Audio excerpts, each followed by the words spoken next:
My name is Jan Sjunnesson. I'm a Swedish writer and activist, and I write on what's called dissident news sites in Sweden. And I used to be a regular person who worked at universities and schools and journals and was part of the normal way of life. And now I'm slightly more of the dissident type, I guess. I'm a friend of the people in Danish Free Speech Society and the Norwegian Human Rights Service. And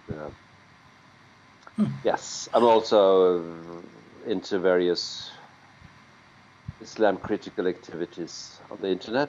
The meeting I participated in was the third one that I participated in that was a local municipal meeting. The two other ones before was before Christmas, and that was they were also quite turbulent. At this particular meeting in Spånga in north of Stockholm, it was what you call a municipal board meeting, where when the first 45 minutes are open to the public, to citizens to attend.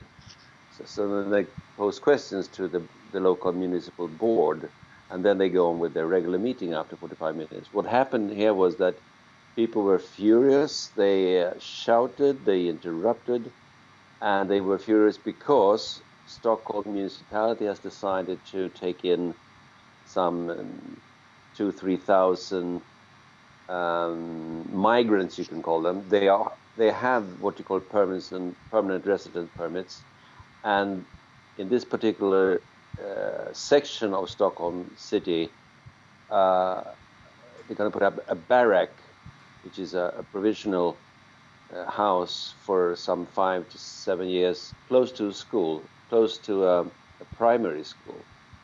And the people at the meeting were apparently parents who were concerned that the people who will be living in these barracks wouldn't be easily integrated. They could maybe cause problems, crime or sexual harassments to the children, especially the girls to the school. And they pose questions, I mean, quite harshly.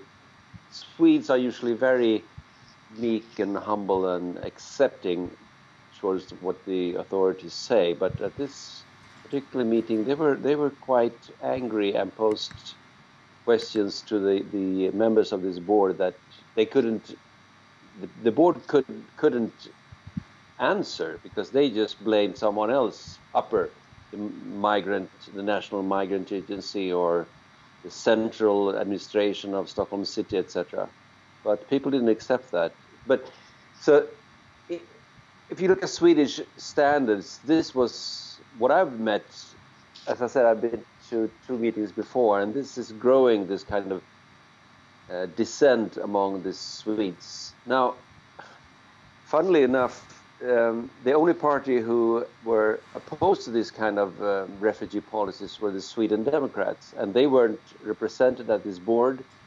And the people who live in this area, I mean, 87% of the Swedes have voted for parties who have accepted mass immigration. So in a sense, people 2 years ago, the fall of 2014, voted for the parties who now in 2016 are just fulfilling the policies that they actually got the public support for. So in that sense, I think the citizens are not ready to understand what they voted for, and now they're having these people in their own schoolyards, basically. So that's an interesting twist. Yeah. If you look at the polls in 2013 or somewhere, 3 years ago, 55% of the Swedes were reluctant towards higher immigration numbers, and now it's 70%. And in 2014, we had some 40,000 migrants coming. In 2015, we had 163,000. So if you go from 40,000 to 160,000, that's a 400% increase. Yes, people are much more skeptic towards mass immigration. Yes, that's That's for sure. And Sweden is even more politically correct than Canada is. So yes, the media has been biased, and yes, they're suppressing the news that will be disadvantages towards the immigrants and the Muslims. Yes, that's been going on for decades here. But in the last 6 months, suddenly the media has started to print and broadcast news that we haven't seen before. So the change came, let's say, October, November last year, and then after what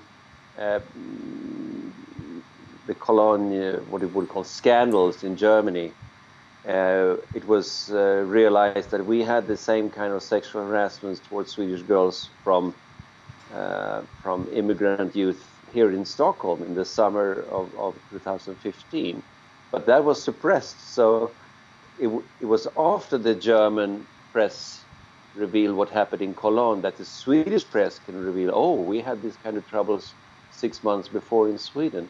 That wouldn't happen, because of the mass immigration of 163,000, whereas over 100,000 came the last 3 months in Sweden, and B, after the German press revealed this. So yes, there is quite big of change, but I would say that's still not representative of what the public feels and the public anger.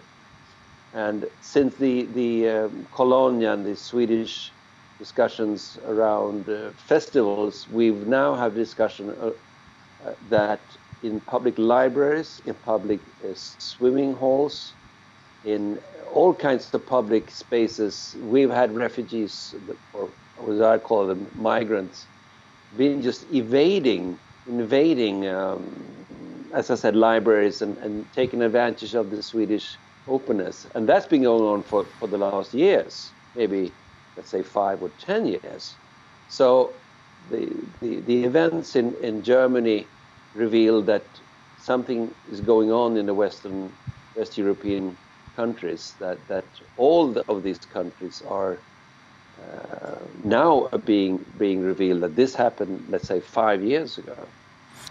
Yeah, exactly.